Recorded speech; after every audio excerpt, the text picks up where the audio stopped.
So we've been talking about doing this for close to a year now. So this is Ellen and Steve. We will be doing this recording thing for a one-on-one game that Steve has decided that he would like to run. And since it's at the beginning, it would be a good thing for us to record starting there. But before we actually get into the nitty-gritty of playing the game, we thought that we would talk a little bit about what we're doing here. So, what we're doing is I'm going to be the only player in a Star Wars game in a world in a corner of the galaxy that Steve has fleshed out. So, I'm going to let Steve talk a little bit about how he created his contributions to the Triteri sector and go from there. Alright, so, we've been playing this game, Ellen and some other people, some other groups, for years and years now. The original game started in 1992, with the second edition of the then West End Games D6 version of Star Wars role-playing. We played for a little bit when I was in high school with a group of friends. We had already been a group of adventurers in Palladium Fantasy for what, as good as that was. It was a great game, but I don't know about system. Anyway, we played that for a little bit and never really went much beyond probably half a dozen game sessions, but I liked the game quite a bit. I wanted to keep running it. I'd been a Star Wars fan for years, more than a decade at that point, so I wanted to continue with the game. It wasn't, Ellen mentioned the Triteri sector. It was basically a setting that I'd created within the framework of the game, within the framework of the setting, but that hadn't really come to being so much until another group came about after I had graduated from high school. I had some friends that got together. They were nice enough to let me run my Star Wars, and we played for quite some time. The idea of Triteri sector after that game, because I'd used a bunch of the supplement material that was in the books produced by West End Games, and we had a good time. I had a storyline going. I did kind of pattern them after the movies. There were episodes and the names of the episodes. Each one had an opening crawl. However, sadly, I never really took great notes. So that was something that had been in my head for quite some time. However, most of that information and ideas of that campaign have been lost to the ages. Then the third incarnation of that game, that became the current storyline, so to speak, started with a character called Grekkenvarin and blossomed into a group that played for quite some time. Grekkenvarin was a Jedi pilot, and we had a friend playing a Wookiee, almost enforcer, brawler, named Chewbacca. Chewbacca's cousin. Yeah, and Chewbacca's cousin, yes.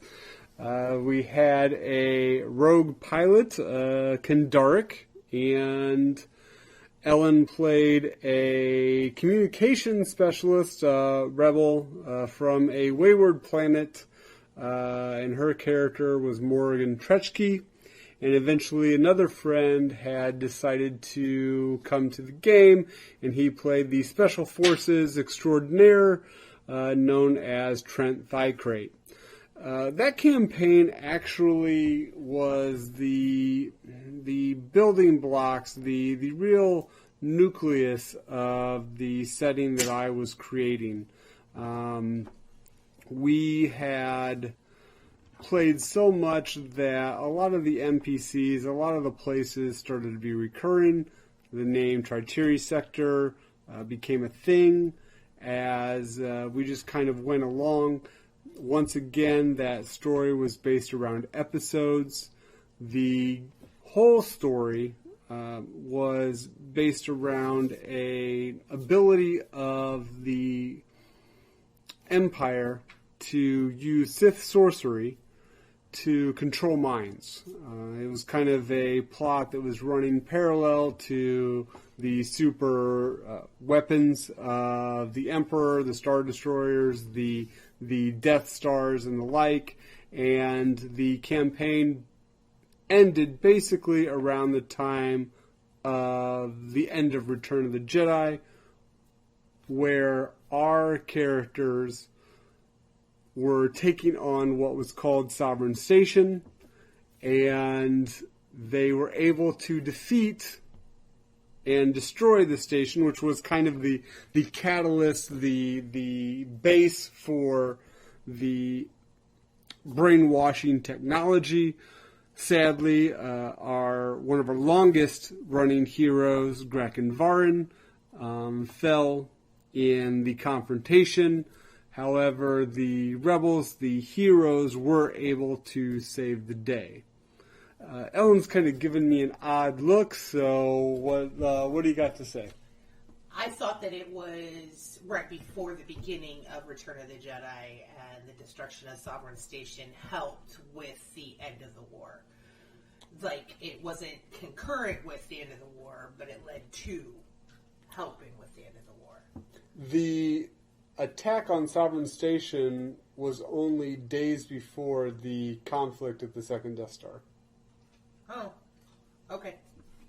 So that's where it kind of ended. By that point, we weren't using West End games anymore.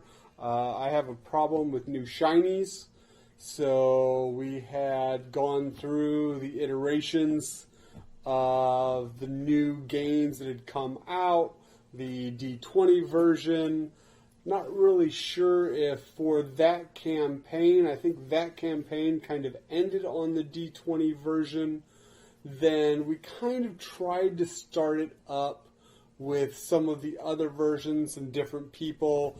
That original group that had played for so long, many years, had kind of, as adults do, kind of gone our separate ways. Ellen, being my wife, has always been kind of a mainstay in that game. We tried to kind of start it up with various groups, and it just never really kind of hit its stride. We have played it in the Saga edition. We've played it in the new Fantasy Flight edition. But if we're just going to kind of do a one-on-one thing, maybe in the future, having a guest star or something, a friend kind of maybe reprising a role, or a friend making a new character. It just seemed to me that going back to our roots, using the D6, since it is, in our opinion, I don't think just my opinion, is a simple system to pick up.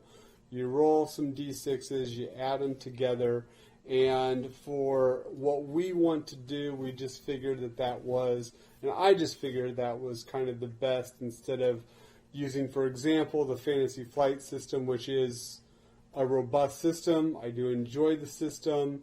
The books are beautiful. However, it can get kind of crunchy. You can start to need a bunch of books at your table to get everything down. And so we decided to, if we were going to start this and go for any length of time, that the D6 game, the West End Games version of Star Wars, was the one we wanted to go with.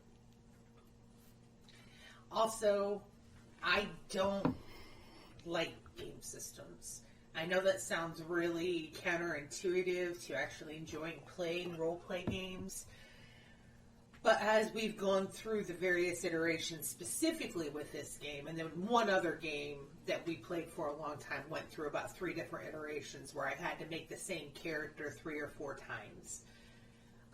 This one, Morrigan, when we switched from the D20 system that it had originally been translated from the West End games to modern D20/D&D, when that big push happened, it had been translated as one of those books. When it translated from the old D20 to the Saga edition, which kind of was a precursor for 4th ed, I think. But anyway, that's neither here nor there. But when I made that translation, I literally cried in frustration as I was trying to... Yeah, the Saga edition, yes. Right? Yes. Mm-hmm.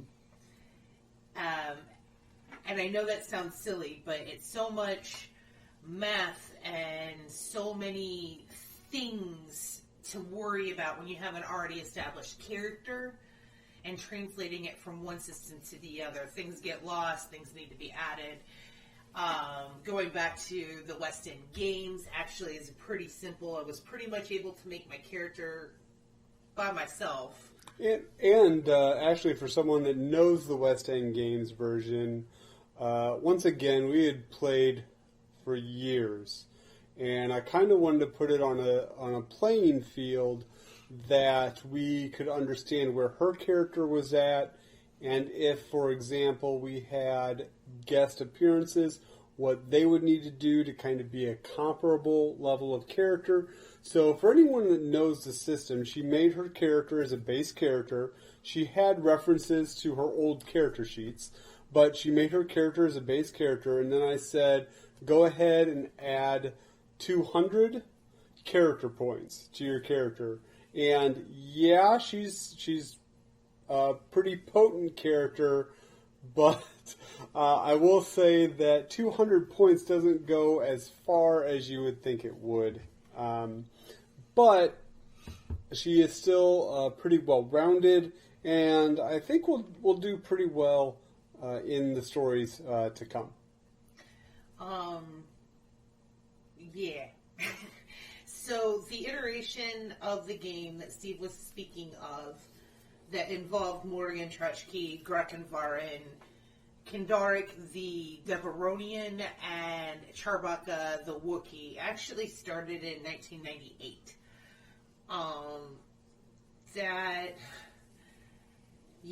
I was actually kind of resentful that we started playing the game because the first night that we were supposed to play was the first really nice day of the year.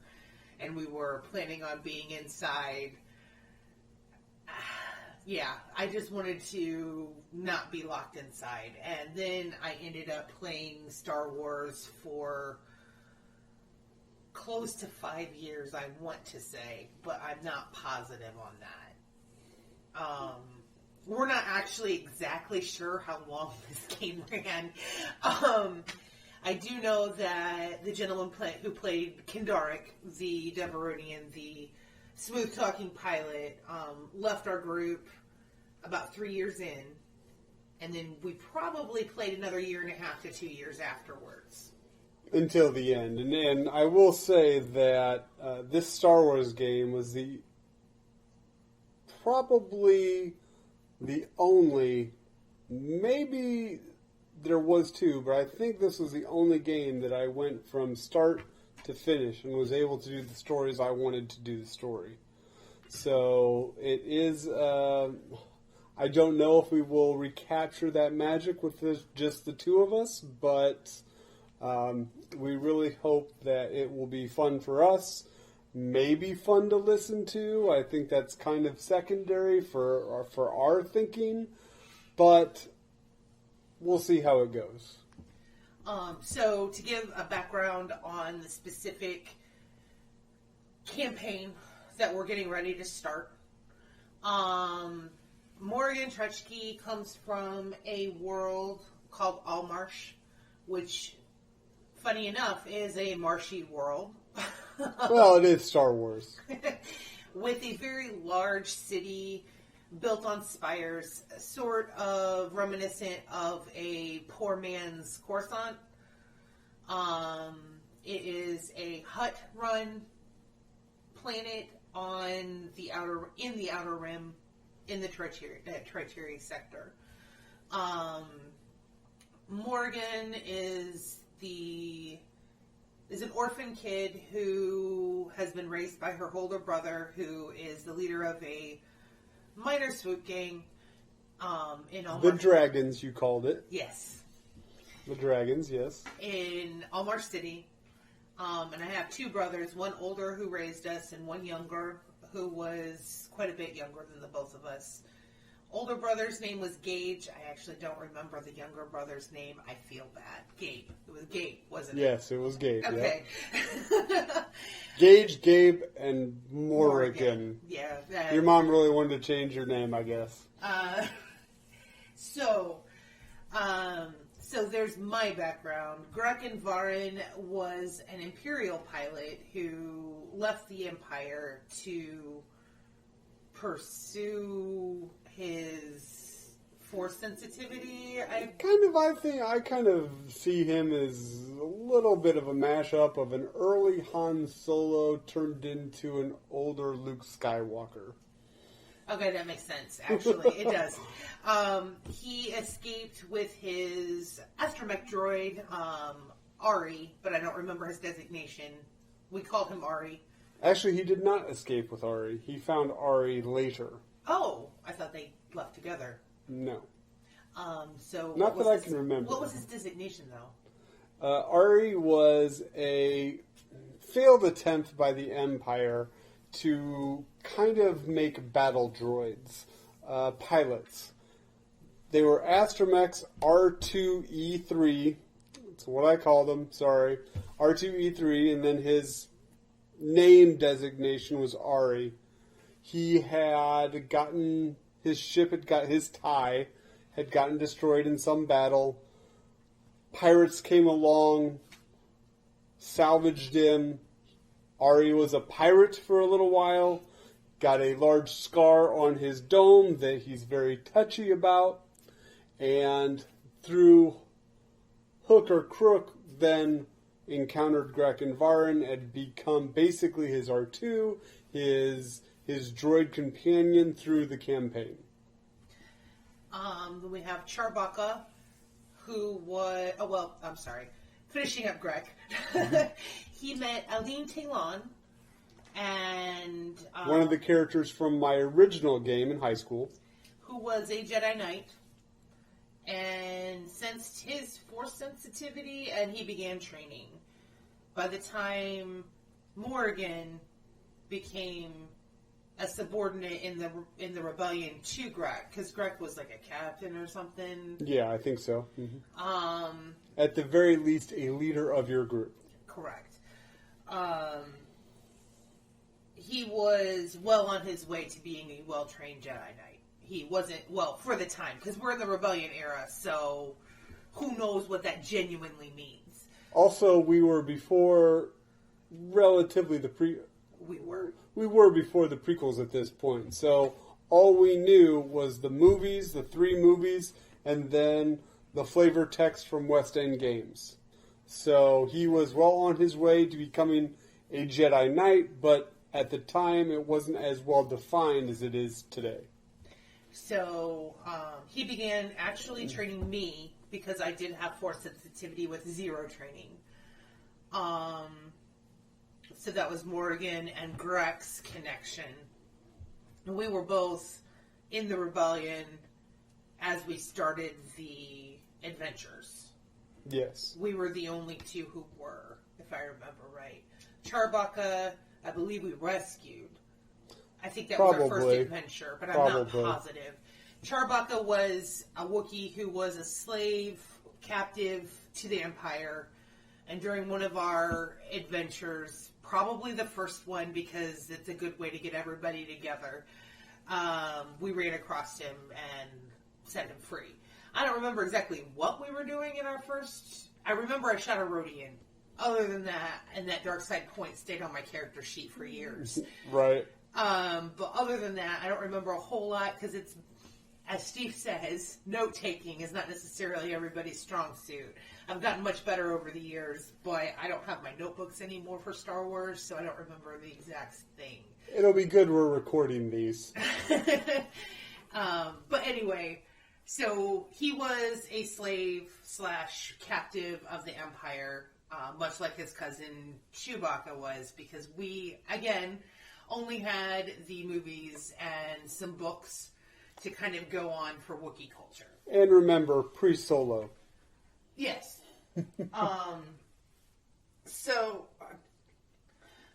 We ran across a extremely smooth-talking, very good pilot who is a Deberonian. If you're not sure what a Deberonian is, look it up. They're interesting looking. They are devils with sharp teeth and horns. I don't think they have tails, but they could. I don't know. They don't have tails. Cloven hoofs? No. Okay. 10 toes on each foot. Really? No. Okay. Well, that would be an interesting little... Anyway. He was a smuggler who had a very high negotiation skill. I don't know if that's technically the name of the skill, but like negotiation, persuasion, he could sweet talk his way into a good deal. And he was very, very good at flying his ship. The flashback. Yes. Pretty much once we all met, we were like the group.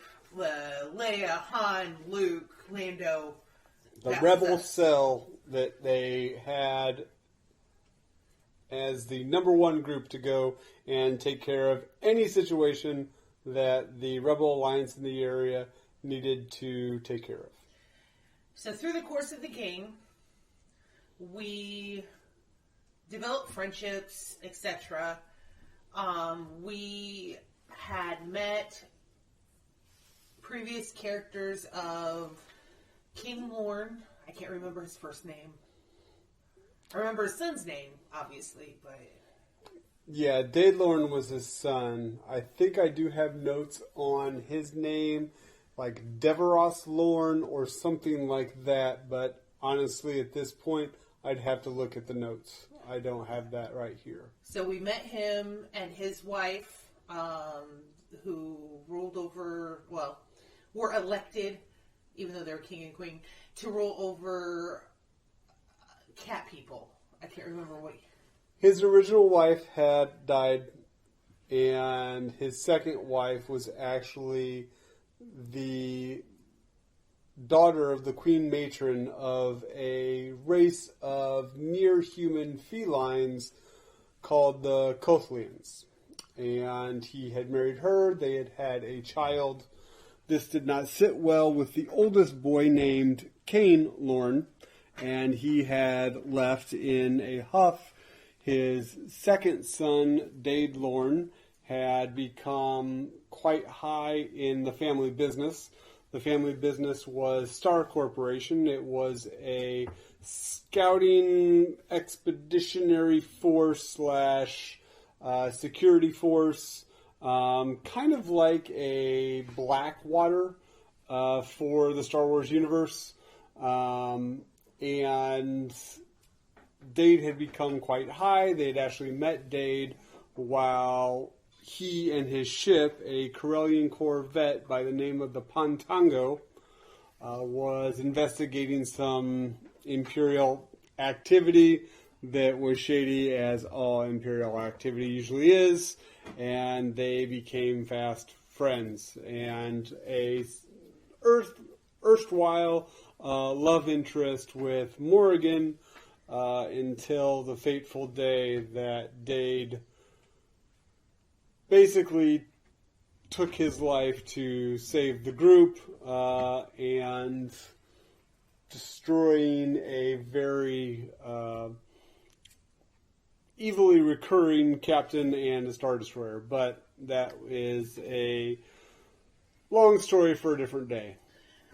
We also, yes. We also met,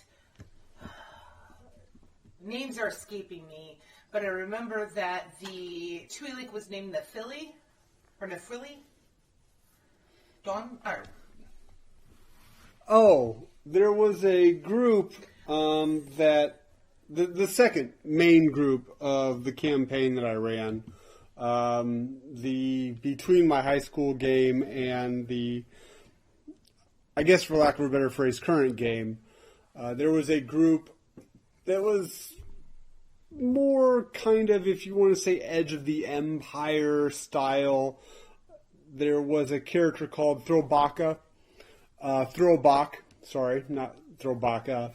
He was a near human. The person playing him just wanted to kind of not play human, but not something too far off. He was a smuggler. Their ship was called the Fates Run. And his co-pilot, Wookiee, because, Wookiees are always great co-pilots, was a female named Nephili. And another friend of ours at that time was playing a Twi'lek, however you wish to pronounce it, named Keen Farron. And that was actually the original group that Grek and Varn was a part of. So we've met all of them. They're all established NPCs. Throughout the course of all of this, we're finding out more and more information about how the Empire is utilizing Sovereign Station and the rumors surrounding it, because we don't know the location of it. Various different strategic break-ins and hackings. Because I was a computer specialist, because that was the first thing that I said to Trek Thycrate when he joined our group. Various different hackings and strategic infiltrations, fights, gathering information, trying to root out spies from the Sovereign Project, trying to elude. There was the main bad guy, besides the Empire, of course, was a concept. I mean, I didn't want to use Darth Vader, didn't want to really use the Emperor. Yes, they were in the world, in the setting, but, Luke and that group is taking care of those people. So, obviously, being West End Games, they left it open for other dark side users. So mine was the High Guardian, the guardian of the Imperial ideals. And it was actually the twin brother of Aline Talon named Jordan Talon that was head of the Sovereign Project. So kind of our Darth Vader, he would come in, harry the PCs for a little bit. They would fight him off, and recurring NPC, recurring bad guy throughout the campaign. So, as we were doing all of this, Kendark, the Deveronian, helped, but he was, as far as I remember, not ever officially a member of the rebellion. He just helped us get from one place to the other. Yeah, I think he was pretty secure in his, I'll help you guys out, but I'm not on the payroll unless I'm getting paid very well. That's what I thought. Mm-hmm. So he opted to take the flashback and another ship that we got, and I can't remember why or how, but it was a pretty large ship. You guys had entered a race. It was the race. It was the price for the race. Okay, thank you. He had taken the flashback, and I don't remember what he named that other ship. The Lunatics Run. The Lunatics. So now he had a fleet, and he wanted to have his own trade ring. Yeah, like a smuggler's group. Smuggler's ring. Yeah. And he opted to take that opportunity because we were at the end of an episode, because our first episode ended, he stayed with it. Our second episode ended, and that's where he opted to take his leave, because it was a good time for Kendark to go and do his thing. Yeah. Mm-hmm. So Kendarek is floating around out there and probably really mad at Morgan because I took a droid that he really, really wanted. Oh, yeah. It was a old medical droid from the Clone Wars era. Because at this time, Episode 1 has come out. So now we know what battle droids look like and how things work. And I like saying Roger Roger a lot. So, of course, we had to have a medical battle droid. His name is Blue because he has a blue stripe. I took him with me. So Kendarek might have some ill feelings toward me. But honestly, he always was kind of happy-go-lucky. But we'll see. So for the third and final episode, we're getting the last of the information that we need about Sovereign Station. And at this point is when Trent Thai-Crate joined our group. Trent Thai-Crate is a special forces officer with Adderstole. Yes. The group was called Adderstole. Yes. Adderstole is an attachment to the Tritiri region battalion, whatever they were called. Yeah, they're basically the ground special forces for the area.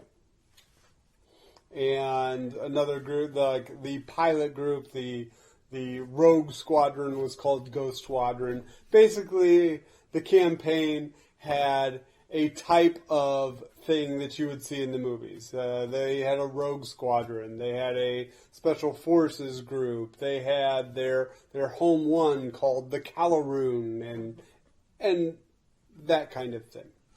So Trent joined us. I can't remember the first adventure, but it was something really geared toward him. I think one of our bases was being destroyed and we were trying to get all the information off of it or something. Because I remember there was an urgency to it, and that's why when he came in and I said, don't worry, I'm a computer specialist or something stupid like that, it actually was, it was funny and quite a good Star Wars moment, which is probably why I remember that I said it. But it was just really stupid and awkward too. But anyway, something was going on that I think the Calaroon actually was being... Yeah, there was a spy on the Calaroon that they had to root out. There was a particular sense of urgency because we were being chased down by something. But we had just taken, at the end of the second episode, a Star Destroyer for ourselves. Yes, the Star Destroyer had been in a big conflict. The Star Destroyer's name was the Glorious. They were able to... The original idea of the adventure was that they were supposed to blow it up. But the characters, being player characters, were deciding that they wanted to steal the Star Destroyer. So I said, sure, what the heck? So they, through hook and crook, a lot of Jedi lightsaber swinging and blaster fire, were able to steal the ship. And I asked the group what they wanted to call it, and because of what had been going on in the campaign, they brilliantly decided to call the Star Destroyer the Sacrifice. So the Sacrifice was a large character in and of itself in the game for quite some time, with the Empire wishing to find it, hunt it down. It was something that had never happened in the Star Wars universe at that point. So it was a prime candidate. And the Sacrifice's conclusion actually was a huge space battle where Grek's mentor, Aline, was killed aboard the ship. And so kind of left him on his own, and with his young, slightly rebellious apprentice, as they usually are, as the campaign went along. So, with all of that, Trent joins our group, and he's a special forces guy who's super gung-ho. He has, well, I shouldn't say that. He wasn't gung-ho. He was proficient. That's the better word. He was very proficient with weapons. He was a career soldier. He was the only one in our group who had ever had heavy weapons training. Like, ever. We've been playing for about 3 years at this point. So he can shoot those really fancy sniper rifles on the tripods, and yeah, he's got heavy weapons. He's got a specialty in starship weaponry, and he's sneaky. He's very strong. So he joins our group, and we continue to get the final pieces of the mystery of where Sovereign Station is. In the process of it, there are various different side missions that we perform. One of them was on Moncal, or whatever, Mon Calamari. There was a water world called Reuille that I had created, and once again, kind of like in the main canon, or canon at the time, it was kind of a Mon Calamari style world. Basically, it was mostly a water world with jellyfish, sentient jellyfish people that lived on it. That's right. I don't remember exactly what was about the mission, but I do remember that I, as Morgan, failed a roll and started having a claustrophobic fit in the middle of the tunnel as we were trying to swim someplace urgently. We were escaping something. Again, no notes, but basically Trent Thicrate came back and rescued and pulled me through and talked me through it. And pretty much from that point on, we were fast friends. Kind of a budding romance between the two characters started there. So we find out where Sovereign Station is. We get our fleet together and we go to attack to disrupt the waves that are going out over the region. The Sith evil spell waves that are controlling all of these people to take down the rebellion from within. So we get there, and of course we split the group. Trent takes Charbaka and himself. They go one way, and Grek and I go another because we are going after... Yeah, the two Guardian groups, Talon. kind of like Return of the Jedi. The two groups, one of them splits off to destroy the station, and the two Force users go off to confront the big bad that is the High Guardian, Jordan Talon, the Dark Jedi. So, from what I remember, Trent and Charbaka are fairly successful pretty quickly, except for Trent gets hurt very, very badly during this. Like, crippled during... That was actually when they had to rescue you. Oh. Basically, they were able to set their charges, make sure that the station could be destroyed within, as the big fleet was attacking the Star Destroyers that were defending the station, as they... Jedi went and confronted Talon. There was a big lightsaber battle, and at this point we're not using West End games. We're using the D20 system. And there's a battle back and forth. There's battles over large areas where people can fall to their deaths because that's how you do a lightsaber battle. And... Yes, actually, Greg took most of the heat of that battle. I did try to help, but I didn't actually, until I remade the character for this particular iteration, didn't have the power of lightsaber combat. I was also slightly dark side tainted, if I remember right, at this point. It was actually a very interesting fight because the heroes were losing the battle. But the game, and even the D20 version, had, if you took on dark side points, you would get temporary bonuses. So they started to do that to try to get the upper hand, which did work in some aspects, but did not work in others. And sadly, go ahead. Okay. All right, so sorry, we had a little technical difficulty there for a moment. So they had to use some dark side points to try to defeat the big bad guy. Sadly, however, it did not work. Grek had fallen to the Dark Jedi, and Morgan had been captured at that point. He was able to leave the station, however, in its death throes, basically, because the mission to destroy the station had worked. He had taken her to a Sith world where a rescue mission was put together by Trent, Charbaka, and bringing some of their allies to get Morgan back.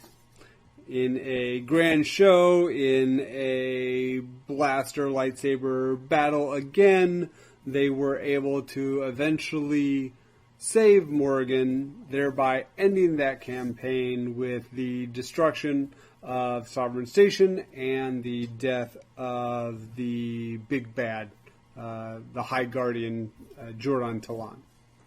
So, fast forward 5 years. Is that right? Yeah. I think we're going to start this one about 5 years after. So, if you want to say about 5 years after Return of the Jedi. I'm not taking the new canon, as people like to say, the Disney canon, probably into account here. I'm not going to probably also follow the extended universe canon too closely. However, there are some big items that I think I will use. One of them is the Great Trilogy by Timothy Zahn, the Thrawn Trilogy, the Dark Empire comics, and the Jedi Academy trilogy of books. So those things will probably be touchstones in the campaign if we play that long.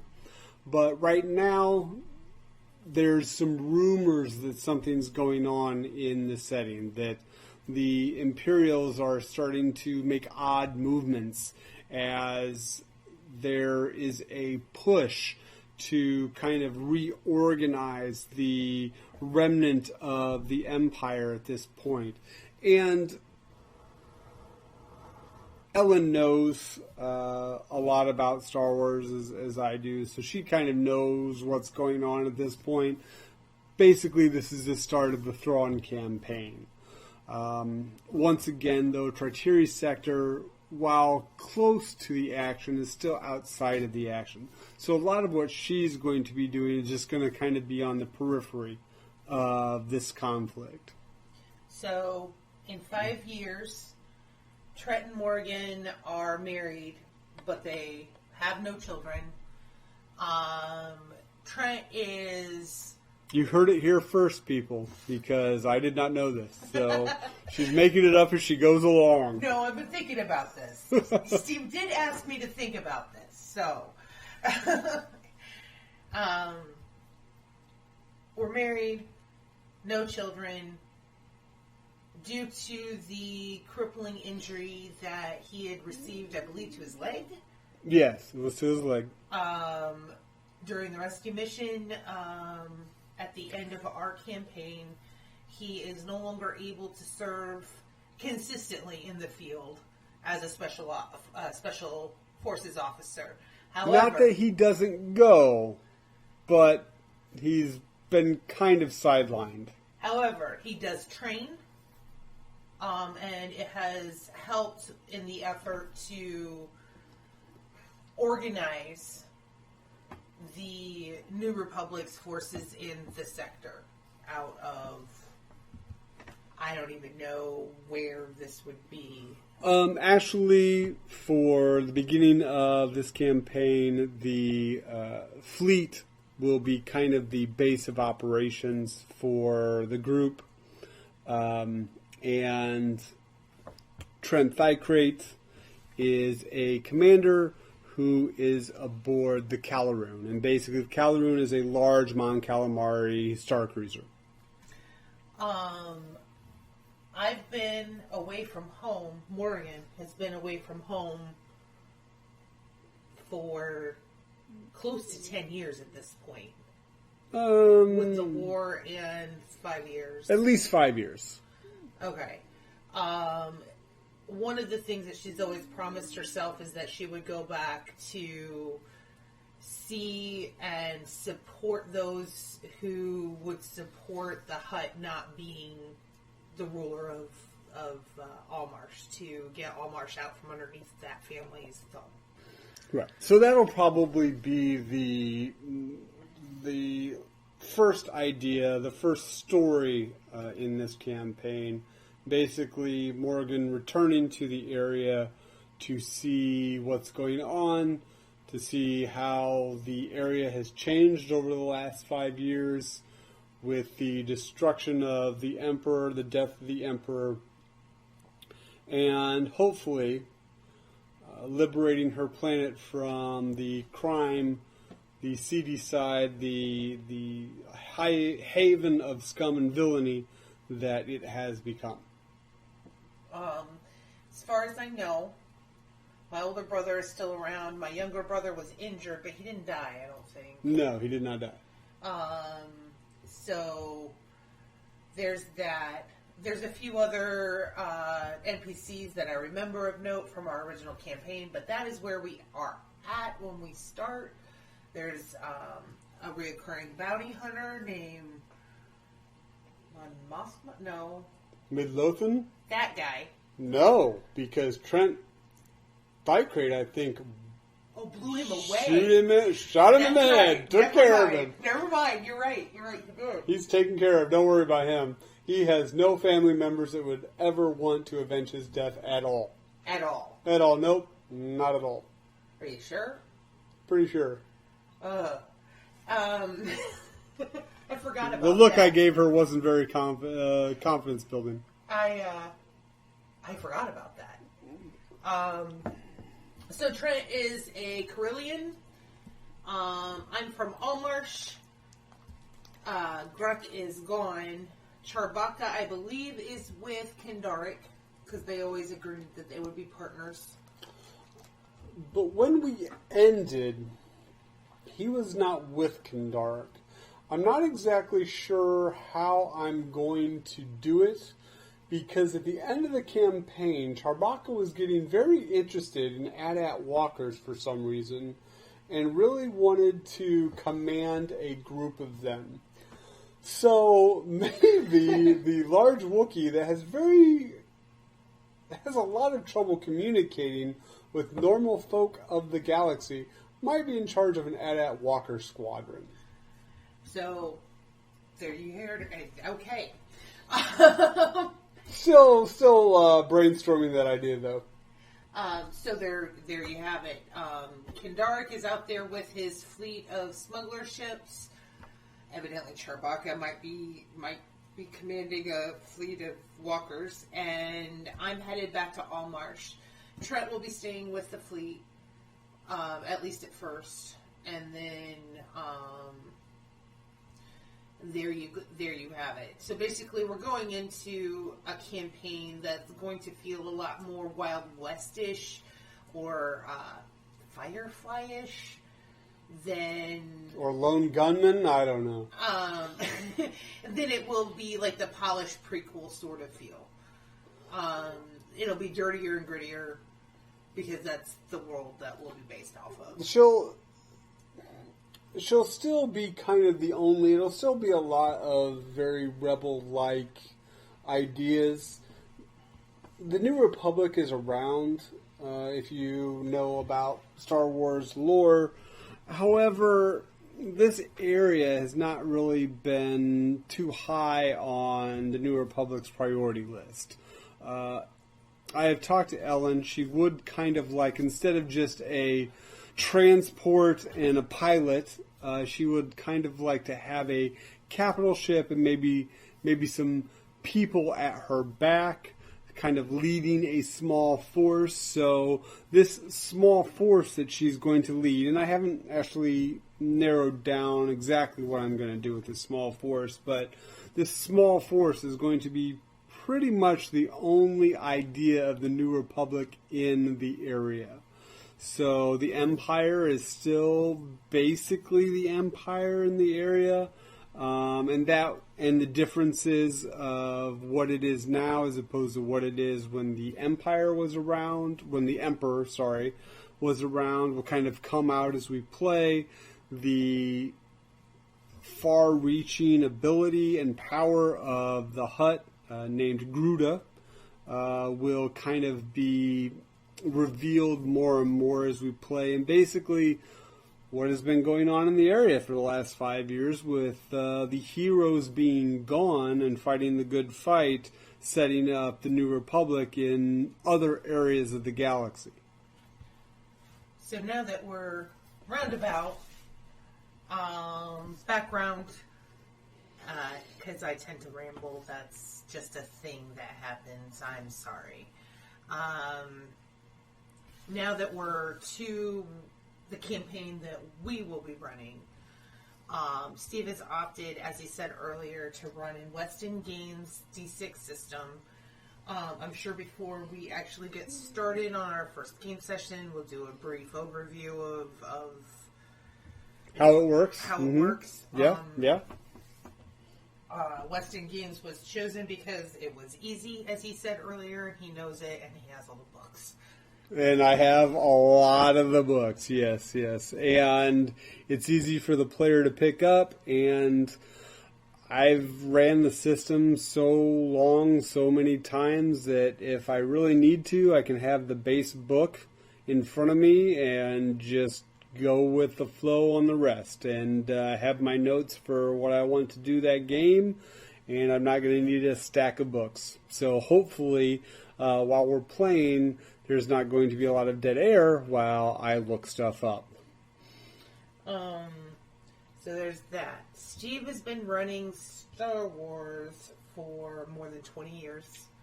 I started in 1992. I'd played the original. I'd played first edition when I was in elementary school with a couple friends. Just a couple times. Really liked it. However, I think my GM didn't really think that I got what it was to roleplay very well. But I really enjoyed it. And then when the second edition came out, for all of you West End Games fans out there, the blue book with Vader's face on the cover, I started to run that in 1992. Steve has... I don't know who's going to be listening to this, but Steve has run games in various different incarnations, and not just Star Wars, D&D, spies, what was that? Superheroes, vampire. I've ran people. I've pretended that my friends were vampires, werewolves, super spies, superheroes, Jedi, criminal and supernatural investigators, members of Starfleet, ghosts, and probably a lot more that I can't remember. So it's making me sound a little weird now, so I think I'll stop. I have been role-playing since probably 1995 or 6. And I actually started with Vampire LARP rather than with D&D, where most people start. My first actual long-term tabletop experience was, weirdly enough, Star Wars West End Games with Steph and Roy running. So, but since then, I have actually... Oh, and remember, she never wanted to play. And I didn't want to play. You're right. I have been role-playing in a tabletop game fairly consistently for the past 20 years. All of them with Steve running.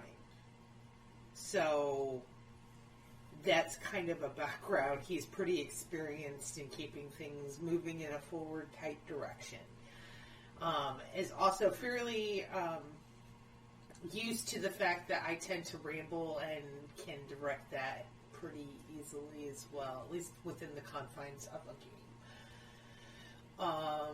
I will say, though, that this one-on-one game, I had run some games in the past that were kind of one-shots. There was a game that I ran, a superhero game that Ellen was in, of course, and it was an ensemble game, but then I would run one-shots for people, basically, where it was just me and one player doing a story for a night, kind of filling in various background stuff that couldn't be filled in the overarching story. So for a Star Wars context, say the main game was the saga, the at this point the 9 movies, and then I would run a solo, story for someone. Whatever you think about the movie, we don't need to comment on it here. So this is actually kind of a new thing for, I don't want to speak for Ellen, but definitely for me. So it will be somewhat of an exploration if we can make this entertaining for ourselves, as a secondary thought, entertaining for anybody that wishes to listen to it, and kind of stretch our role-playing acumen, or our role-playing skills, talents, as we try to keep a game going. I envision this game to be a lot more role-playing. Yes, it is Star Wars, though, so I want big space battles. I want lightsaber combat. So, but there's probably going to be a lot more interaction between Morgan and the NPCs that isn't that.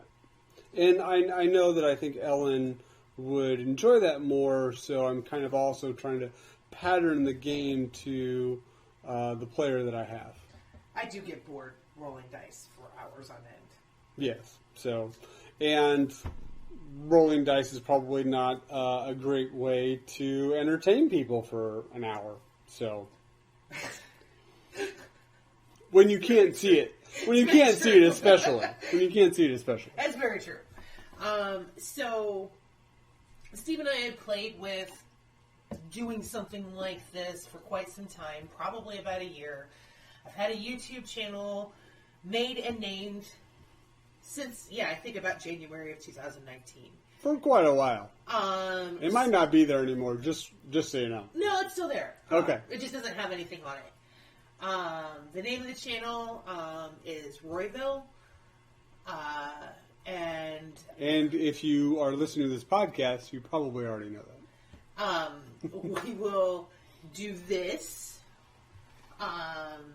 Whatever the name of the campaign will start to be the name of the specific.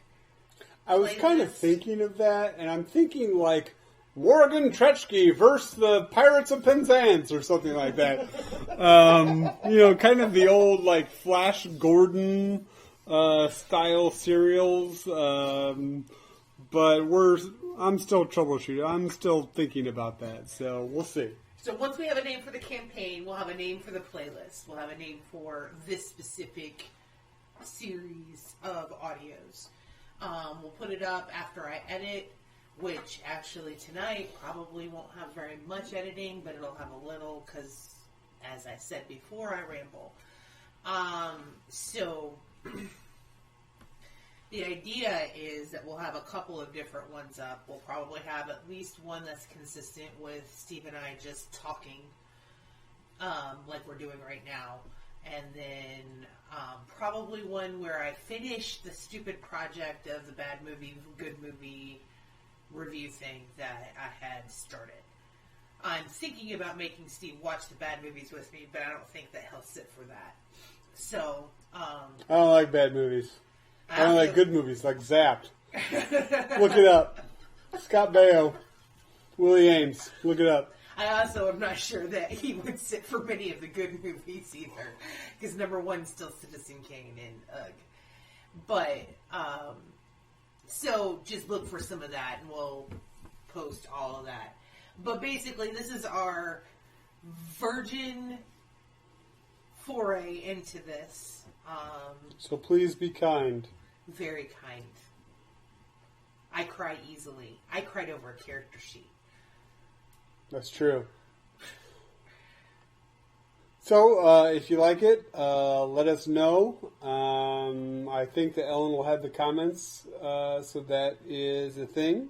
If you have any questions about the campaign, past things that we've done, some hints about what we should do in the future of the campaign, as long as it's family friendly, please let us know. And like I said, we'll probably have at least one where we sit and talk like we did tonight over different topics. Steve has a very long history with running games and knowing geeky things, as do I. So it's kind of my bread and butter. We'll probably pick a topic once a month, maybe once every other week, and just do this. And if nobody listens to it except for us, for our own amusement, so much the better. So be it. But anyway, one last question. Okay. Who shot first? Well, obviously Han did. That's, and yes, Greedo is not dead. He was just sleeping. He will be back, just so you know. But yes, Han shot first. Whoever says that he didn't is a liar. Thank you. And on that note, Happy Life Day. Happy Life Day.